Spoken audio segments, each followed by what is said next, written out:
Bonjour à tous, pour cette première vidéo, je vais tester pour vous une batterie de secours de chez Emtech, le Power Clip. Une batterie de secours de 2600 mAh. Vous allez voir, elle n'est pas tout à fait comme les autres. Passons maintenant au déballage. Alors, le Power Clip est rangé dans une boîte en carton tout à fait standard, un emballage classique, on va pas s'attarder dessus. Il faut savoir qu'il existe en deux modèles. Il existe un modèle avec connecteur Lightning intégré, certifié Apple, et le modèle avec connecteur micro USB pour Windows et Android. On a à l'intérieur un câble micro USB tout à fait standard, la batterie plutôt compacte, légère, et de la dock et la notice de chez Emtech. Alors, la batterie, c'est une batterie au lithium de 2600 mAh qui est normalement suffisante pour recharger la plupart des smartphones du marché. Une batterie qui se recharge en 4 heures si vous la branchez sur une prise de téléphone directement sur le courant. Les prises sont 1 ampère. Elle mettra un peu plus de temps par contre si vous voulez la recharger sur un port USB qui eux ne font que 0,5 mA. Il faudra compter 7 heures pour la recharger intégralement. Le constructeur annonce une durée de vie de 300 cycles. 300 cycles, bon, je ne me rends pas bien compte de ce que ça représente. Après, c'est une batterie qui est censée vous dépanner, pas faite pour recharger quotidiennement votre téléphone. Donc on peut imaginer, après tout dépendra de l'utilisation que vous en ferez, qu'elle peut durer plusieurs années. Le connecteur micro USB est caché derrière une petite languette en plastique qui est plutôt bien pensée.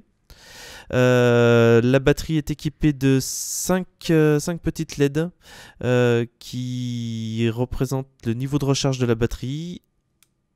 Si je la mets sous tension, on peut voir d'ailleurs que la batterie est rechargée à bloc.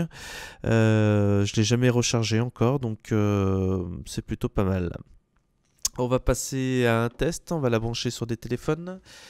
J'ai mon Galaxy S3 Mini, plutôt celui de ma fille, et mon OnePlus One. Alors, l'un des avantages de cette batterie, c'est ce que je vous disais en introduction, elle n'est pas tout à fait comme les autres car elle se branche directement sur le téléphone, ce qui vous permet de continuer à l'utiliser tout en le rechargeant. Alors, on va la clipser dessus, la mettre sous tension, avec le petit bouton qui se trouve sur le côté. Les LED s'allument et est parfaitement reconnue par le téléphone qui se met en charge. Donc c'est ce que je vous disais, on peut continuer à l'utiliser. La batterie est plutôt petite, donc c'est plutôt bien pensé. On va essayer de la brancher sur le S3 Mini. Alors, elle se branche dans l'autre sens, par contre, sur ce téléphone. Pareil, elle est parfaitement reconnue. Le téléphone s'allume et se recharge automatiquement.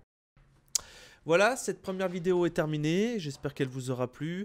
Le bilan de ce petit chargeur nomade est plutôt positif, il est pratique, léger, le design est sympa. Vous le trouvez à moins de 25 € sur internet. Je vous le recommande si vous recherchez une solution pour vous dépanner en cas de panne de batterie. Un petit clin d'œil aux possesseurs d'iPhone. Je plaisante. N'hésitez pas à me suivre sur ma chaîne YouTube. Je suis un petit nouveau sur la plateforme. N'hésitez pas à laisser un commentaire également et à me suivre sur Twitter et sur Facebook. À bientôt.